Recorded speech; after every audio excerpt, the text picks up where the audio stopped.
Hola, ¿cómo están? Hoy vamos a hablar del teórico de familia. Vamos a compartir la pantalla. Ahí estamos. Voy a subir esto un poquito, así que no nos... Vamos a arrancar por el principio. Y acá tenemos vamos a ver varias definiciones sobre la palabra familia, o varias descripciones, de acuerdo desde qué enfoque, desde qué lugar, eh, tiene como diferentes connotaciones. La etimología habla de que el término de familia procede del latín, que sería como un grupo de siervos o esclavos, patrimonios del jefe de la gens, dice, ¿no? O sea que ahí ya estamos hablando de que según la etimología pertenece, o sea, la familia pertenece a un determinado jefe. Dice que es un derivado de siervo o esclavo, y que después se cambió esto de gens por el de pater, y dice que para incluir a la esposa y los hijos. Entonces, eh, ahí se pasó a decir que son pertenecientes a este pater, la esposa, los hijos, la descendencia. Desde el concepto sociológico, para la sociología, es un conjunto de personas que se encuentran unidas por lazos parentales. Y estos lazos pueden ser de dos tipos: vínculos por afinidad, que puede ser el matrimonio, y el vínculo de consanguinidad, que este tiene que ver con el compartir la misma sangre. Entonces habla de padres, hijos, hermanos, que comparten la misma sangre. La Declaración Universal de Derechos Humanos dice que la familia es un elemento natural, fundamental para las sociedades y que debe ser cuidada, tiene derecho la familia a ser cuidada por el Estado y por la sociedad misma. Existen dos lazos principales que definen una familia, ¿no? O sea, se podría decir que las familias se constituyen desde dos lugares. Desde los vínculos por afinidad y los vínculos por consanguinidad. Si vamos al caso, se me ocurre pensar que siempre las familias se constituyen desde los vínculos por afinidad, porque lo de consanguinidad tiene que ver con la reproducción, con tener hijos de la misma sangre, compartiendo la misma sangre. Y hoy podemos observar que hay muchas familias que no tienen hijos, por ejemplo. Y por otro lado, podríamos decir que no van a existir vínculos de consanguinidad si no hay vínculos de afinidad, salvo algunas excepciones, como por ejemplo, hoy en día podríamos decir la inseminación in vitro y esas cosas, pero si no, no podría existir. O sea que son dos lazos que se definen desde dos lugares, pero que a su vez los dos están relacionados, ¿no? Habla que los vínculos por afinidad tienen que ser aquellos reconocidos, en este caso habla del matrimonio, y habla de dos tipos de matrimonio, que sería la monogamia y la poligamia. Y los de consanguinidad, que serían los de filiación, que serían los padres, hijos, abuelos, hermanos. La psicología dice que la familia es un conjunto de personas ligadas entre sí, con un vínculo colectivo indivisible, o sea que no se puede separar, que proviene de un mismo jefe o estirpe. Y la psicología plantea que hay un líder, existe un líder de esa familia. Podría ser muy discutible esto, la familia en que conocemos hoy, habría que ver de cuándo es esta definición, ¿no? Pero hoy la podríamos discutir, como que haya un líder, tal vez nos podríamos referir a lo que es el patriarcado, que es algo que ya por lo menos considero que no va más. Entonces hay que ver de cuándo es esto, pero podría ser muy discutible. Y por otro lado, muy discutible esto de que es indivisible, ¿no? Desde lo jurídico, dice que los lazos familiares son imprescriptibles, o sea, no voy a dejar nunca de ser hija de mi madre, ni mis hijos nunca van a dejar de ser mis hijos. Desde lo jurídico, ¿no? Desde las obligaciones. La Organización Mundial de la Salud señala por familia que se entiende a los miembros del hogar emparentados entre sí hasta un grado determinado por sangre, adopción o matrimonio. La Real Academia Española habla de que es un grupo de personas que viven juntas bajo la autoridad de una de ellas. Se vuelve a repetir esto de que hay una persona que es la autoridad. Como en el primer caso, como que somos esclavos de uno, o sea, siempre hay un líder del que somos, al que tenemos que seguir, ¿no? Después habla de la familia nuclear, que está compuesta por padres e hijos, si es que los hay, dice, los hijos. En este caso sería la familia tradicional, lo que conocemos con el papá, la mamá, los dos nenes, las dos nenas. La familia extensa, que es esta familia nuclear, que aparte vive con los abuelos, los tíos, los primos.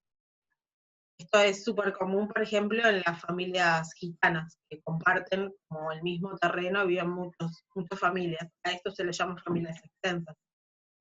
Las familias monoparentales, que habla de que hay una sola de los progenitores, el otro no está, y no tiene que ver con un divorcio, no es con que, bueno, uno se separaron y uno vive en una casa y otro vive con otro. No, no está, no existe, por X razones.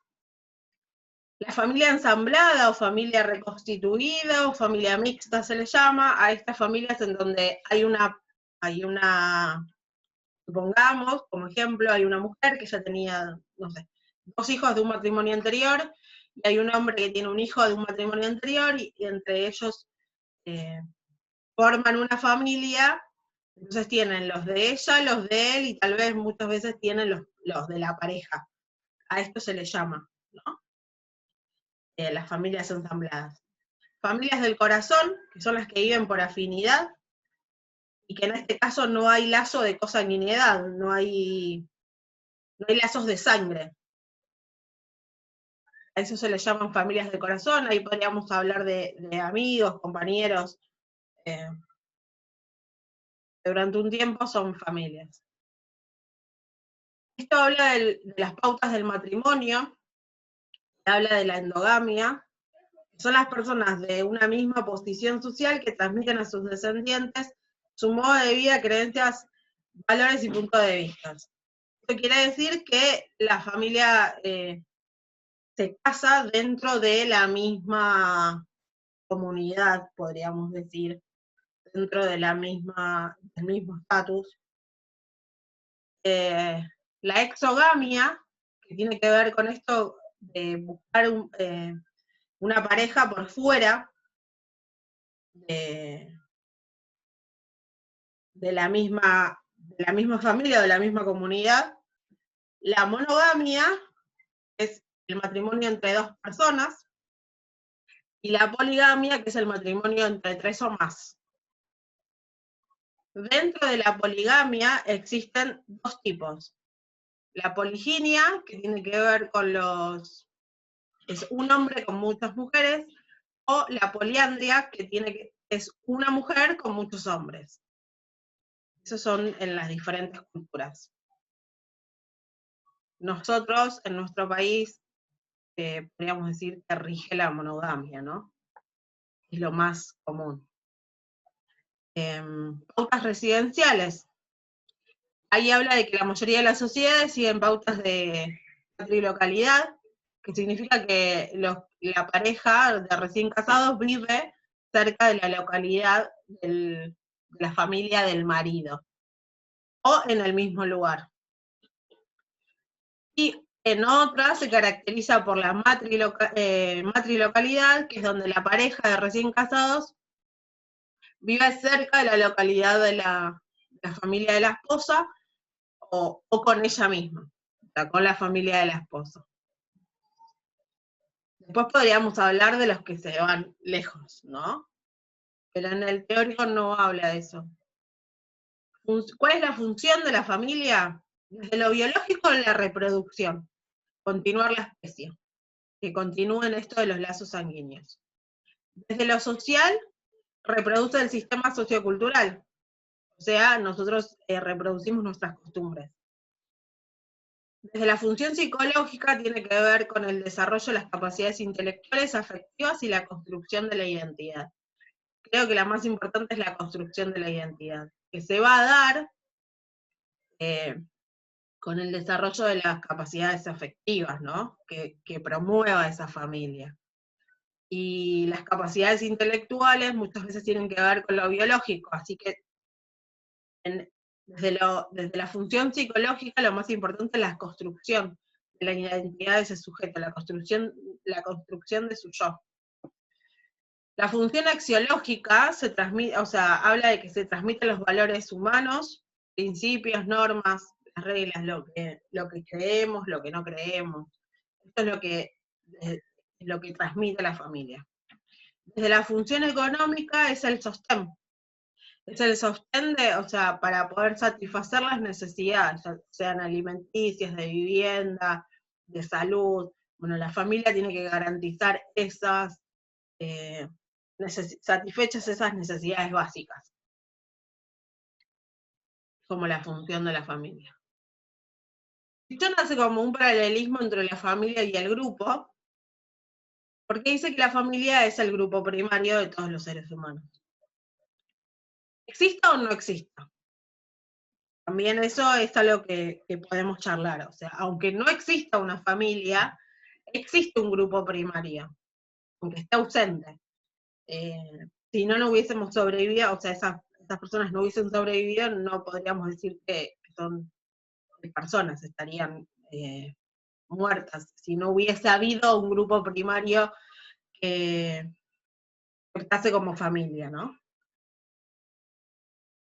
Dice que en las familias es donde se da todo el proceso de socialización primaria, es donde nos enseñan todo lo que tiene que ver con las emociones, las formas de comunicación, las formas de trabajo, las primeras normas, las primeras reglas. Todo eso sucede en la familia. Es esta primera socialización. Perdón. Una estructura social básica que se configura por el interjuego de roles diferenciados y enunciados en los niveles o dimensiones comprometidos en su análisis. Podemos afirmar que la familia es el modelo natural de la situación de integración grupal. Esto significa que todo lo que suceda en ese primer grupo, en ese grupo primario, es lo que después vamos a reproducir en el afuera. Toda esa interacción, esa relación que exista entre los hijos y la madre, entre los hijos y el padre, la relación que exista entre la madre y el padre, todo eso es lo que va a dar la diferenciación de roles, este interjuego, que a su vez va a hablar de esta interacción grupal. Si esto se vuelve disfuncional, esos miembros van a salir a la afuera a socializar con otras familias de una manera disfuncional. Seguimos. Ámbitos de abordaje, dice el libro. Bueno, Blecher dice que el ámbito de abordaje de la familia puede ser de lo psicosocial a lo individual, de lo sociodinámico a lo grupal y de lo institucional a lo comunitario. Y en este caso dice que el sujeto, o sea, la individualidad, que sería la verticalidad de ese sujeto, cuando se junta con un grupo, sucede la horizontalidad. Es donde se juntan todas las verticalidades, ¿no? Y esta interacción es la que forma las instituciones de la comunidad. O sea, de lo que yo necesito, lo que necesita mi vecino, lo que necesita mi compañera, de todo eso va a salir la horizontalidad y vamos a decir, bueno, en este barrio, en este lugar, las necesidades son estas. Entonces de ahí surgen las instituciones de la comunidad, surgen la necesidad de tener, no sé, una comisaría, una salita, como que tiene que ver con esta interacción de los grupos. Saber que la familia nos permite trabajar en otros ámbitos, porque lo que hace un sujeto es repetir el modelo familiar, lo que les decía antes, es donde uno aprende a vincularse, adopta los modelos y las formas de interacción. O sea, por eso es importantísimo que nosotros podamos comprender los modelos familiares, los diferentes modelos familiares que existen, porque es desde ahí donde desde donde los sujetos se van a relacionar, ¿no?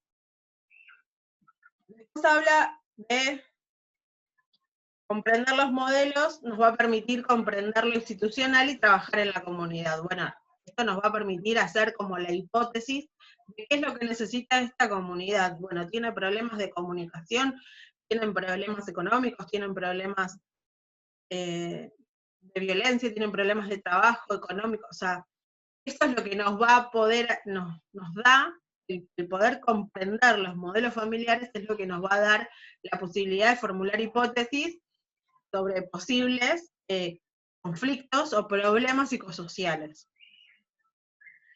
Dice Pichón, es el escenario interno de vínculos, es donde nosotros internalizamos todo lo que sucede en el grupo familiar y después lo vamos a reproducir, ¿no? Ahí habla de qué es la novela familiar, de manera que cuando participamos en otros grupos dramatizamos lo que tenemos adentro, lo que fuimos internalizando en nuestra historia durante la novela familiar. Bueno, esto de repetir formas, patrones de conducta. Que dentro de la familia se estructuran las funciones, que tiene que ver con la función materna, que es la de contener, la del amor, y la función paterna, que tiene que ver con los límites y la ley. El padre es quien nos ingresa a la sociedad, que nos dice qué está permitido y qué no.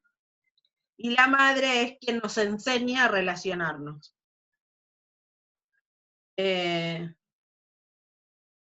Dice que habla del papel de la madre y el padre y el hijo, que ahí es donde se da la triada, que es lo que Freud llamó el complejo de Edipo.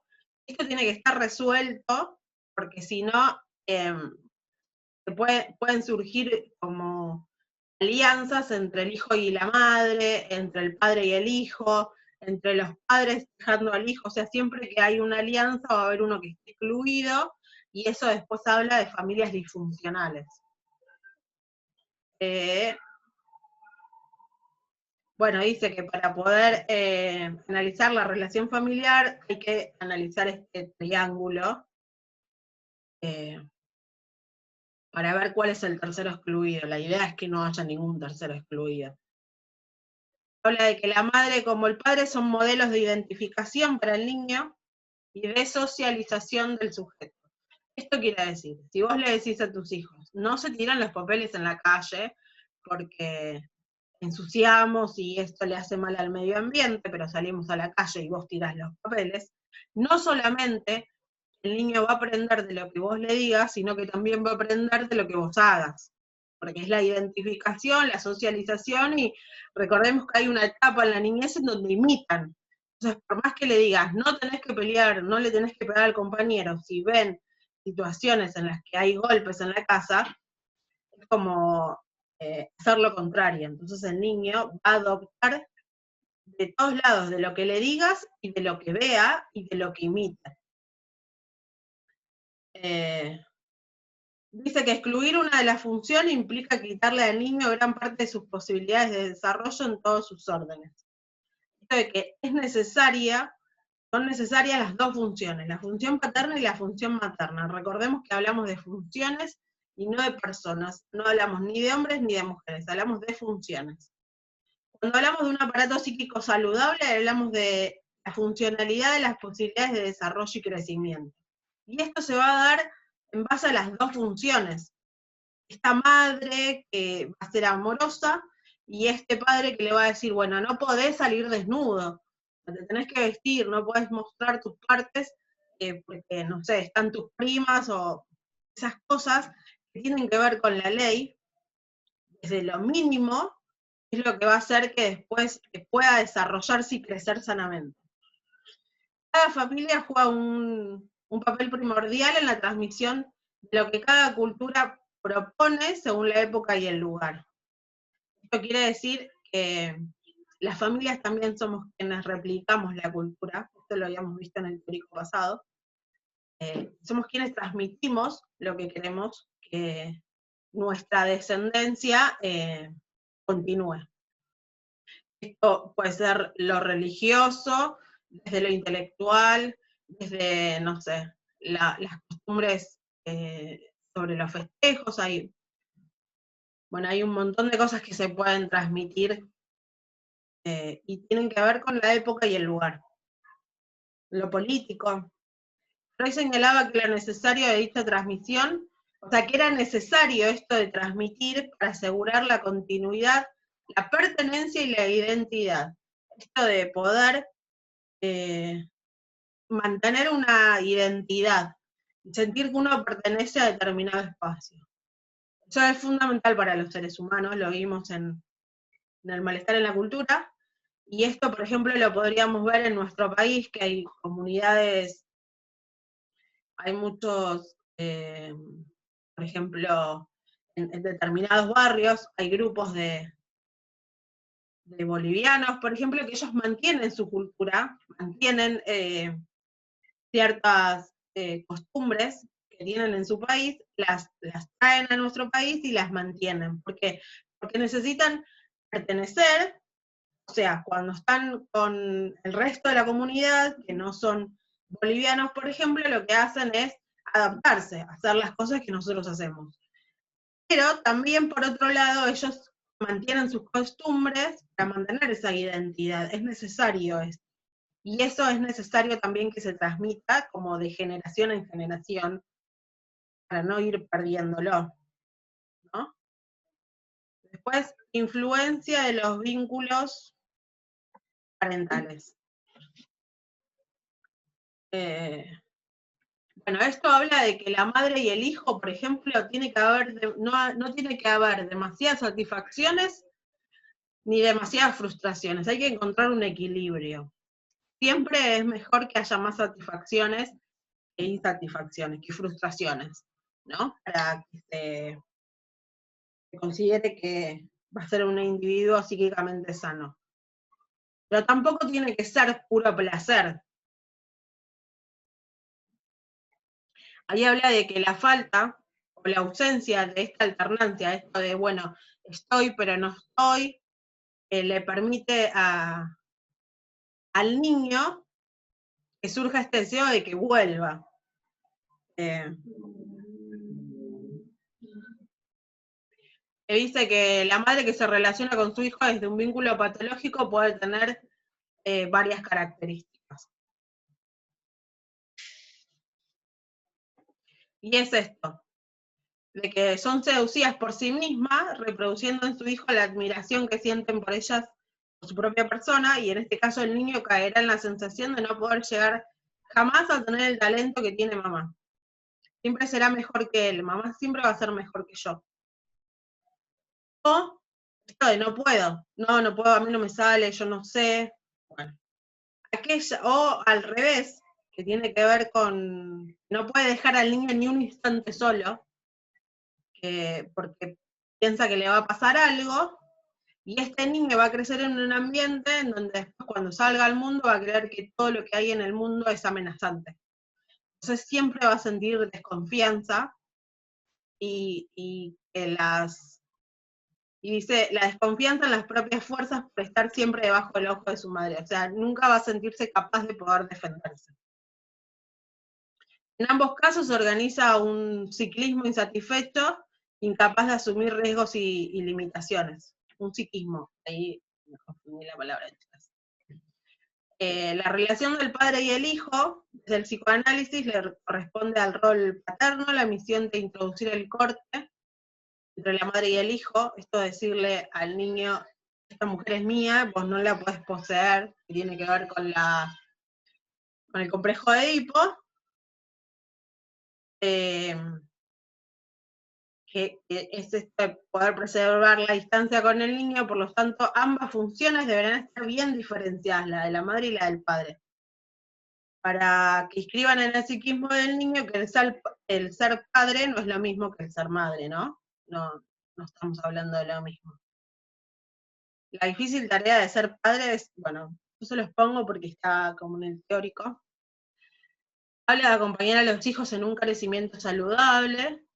Es necesario encontrar el equilibrio entre la satisfacción y la insatisfacción, entre la frustración y los logros. Que las demostraciones de afecto, como las puestas de límites, son necesarias. Y lo que hacen es expresar amor desde ese lugar, aunque haya límites. Que es fundamental, es esencial para la educación de los niños los límites. Las crisis existenciales familiares, que habla de que puede haber tres, se producen debido a que un integrante proviene de contextos diferenciados, en los que existen repeticiones de pautas de conductas internalizadas, debiéndose superar la imposición de la individualidad de cada uno. Es esto de que se casan y después es, bueno, no, a mí las milanesas me gustan con leche porque mamá las hacía con leche y tienen que ser con leche, porque yo si no, no como las milanesas. O sea, esto es, él viene con una cultura, él viene con ciertas normas internalizadas y la mujer esas normas no las tiene. Bueno, este toque entre ambas sociedades, porque recordemos que la familia es una sociedad, es lo que va a producir crisis. Después habla de la segunda crisis, que tiene que ver con se produce al reactualizarse el pasado por compartir un lugar geográfico común. Y tiene que ver con esto de se jerarquizan valores que expresan situaciones de la infancia y de la adolescencia, esto de sentir que no se puede, como que no existe la autonomía, que no se tiene la autonomía. La tercera crisis se produce cuando llegan los hijos, sobre todo si esto se ubica al servicio del matrimonio. Y ahí habla de un ideal no alcanzado por los progenitores. Bueno, ¿qué pasa cuando llegan, la pareja decide tener un hijo, supongamos, la pareja decide tener un hijo y desean que sea una nena? Van a la ecografía, es un varón, bueno, surge una crisis. Después nace el varón y se esperaba que fuera parecido a papá, y resulta que no se parece a papá. Como todas estas crisis, ¿por qué? Porque no llega al ideal alcanzado por los progenitores. Habla de que cuanto más restricciones ejerza el medio familiar sobre el individuo, más lo aleja de compartir nuevos contactos, y esto hace que las conductas sean rígidas y estereotipadas.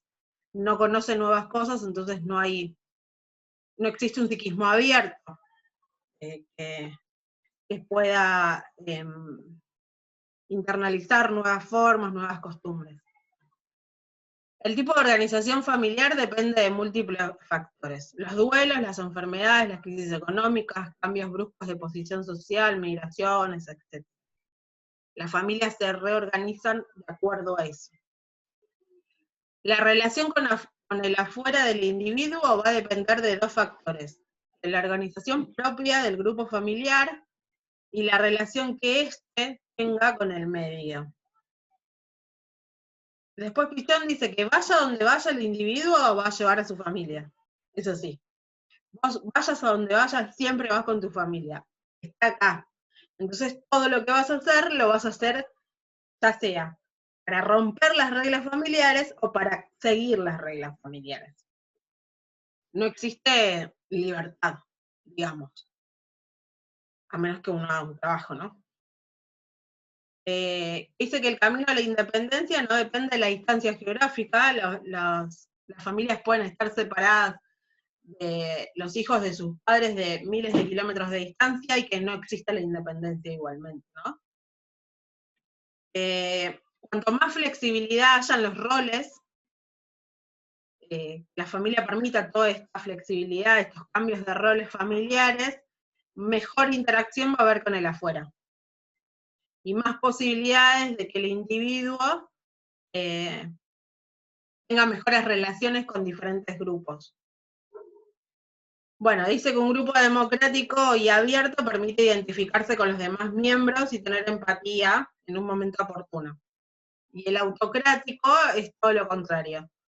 Se le atribuye un papel al individuo, impidiéndole no solo la identificación con otros, sino cualquier manifestación de conducta que lo aleje del papel que se le asignó. Obviamente desde la salud hablaríamos de un grupo democrático, ¿no? Los individuos en grupos primarios y secundarios. La clasificación de los grupos humanos.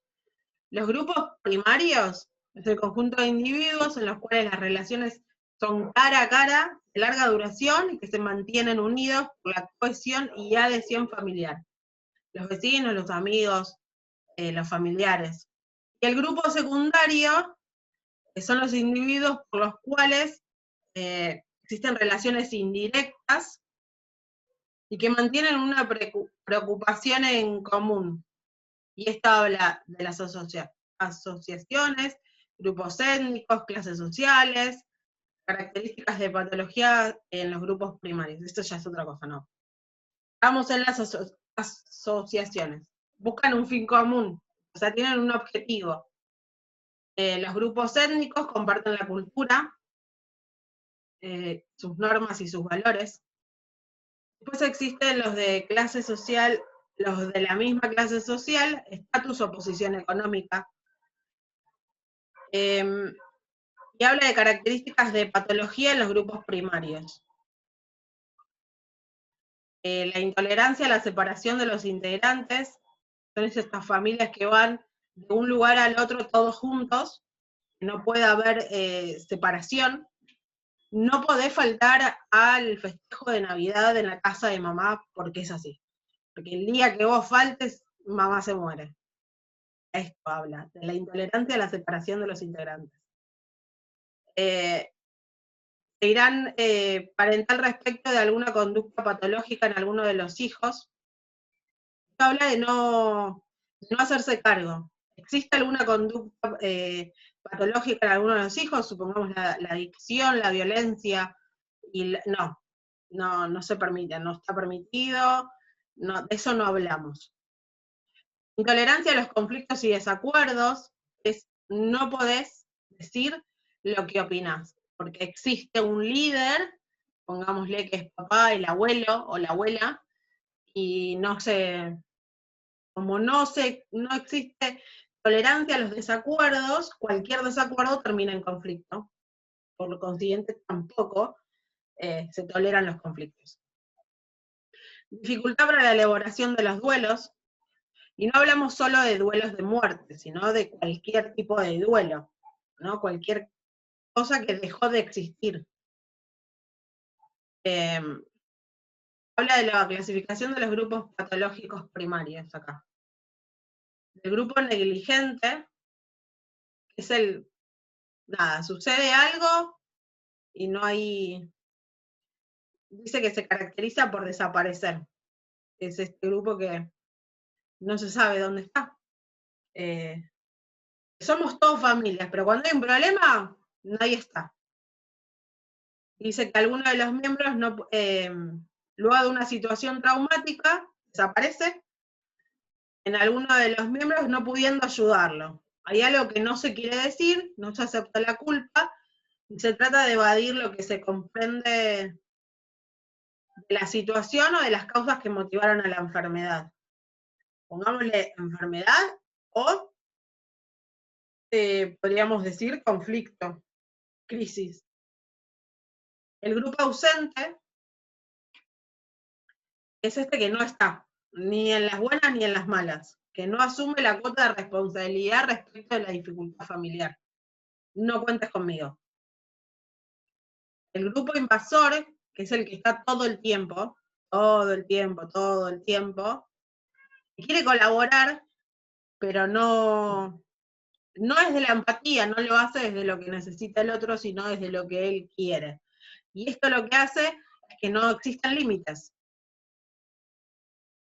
Ahí dice que temen admitir la enfermedad emocional y psíquica, derivando los síntomas a patologías orgánicas. ¿Esto qué significa? Bueno, lo que no podemos decir, porque no lo puedo decir, me agarra un infarto, por ejemplo. El grupo contradictorio, que son los miembros que se contradicen entre sí negando lo que otros afirman. Ahí predomina la competitividad y la proyección de culpas. No es como vos decís, yo digo que no, yo digo que sí, bueno. Esto suele pasar, por ejemplo, en el grupo contradictorio cuando hay que dividir los bienes de una herencia, por ejemplo, no hay acuerdo. Después habla del grupo coaccionador, que actúa haciendo que alguno de los miembros ejecute o diga lo que quiere, o sea, se le pide al grupo que haga determinada cosa, se le pide a la persona que haga determinada cosa. Bueno, ahora cuando venga papá vos le decís esto, esto y esto y esto y esto. Ahí predomina siempre la hostilidad y la descarga de agresión, va a existir siempre la agresión. El grupo sobreprotector, este dice que favorece las conductas patológicas.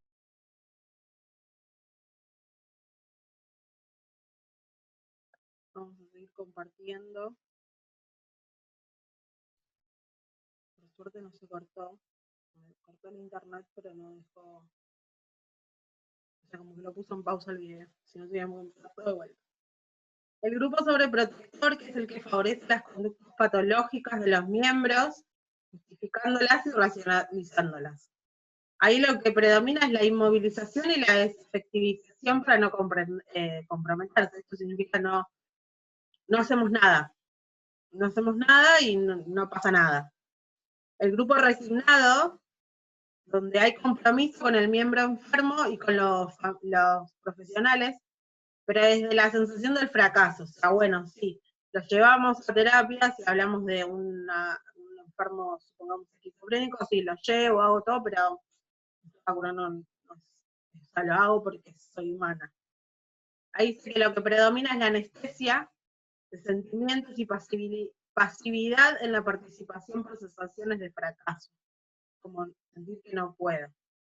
Y el grupo colaborador es aquel que asume la responsabilidad frente a este paciente, y lo que predomina es la participación responsable, tomando la cuota de responsabilidad y colaborando en el deseo de recuperación de ese miembro enfermo. Bueno, hasta acá vimos el teórico de familia. Espero que hayan entendido. Cualquier duda que tengan, me la consultan, me pueden mandar un mensajito y lo charlamos en la clase. Les mando un beso, espero que estén bien.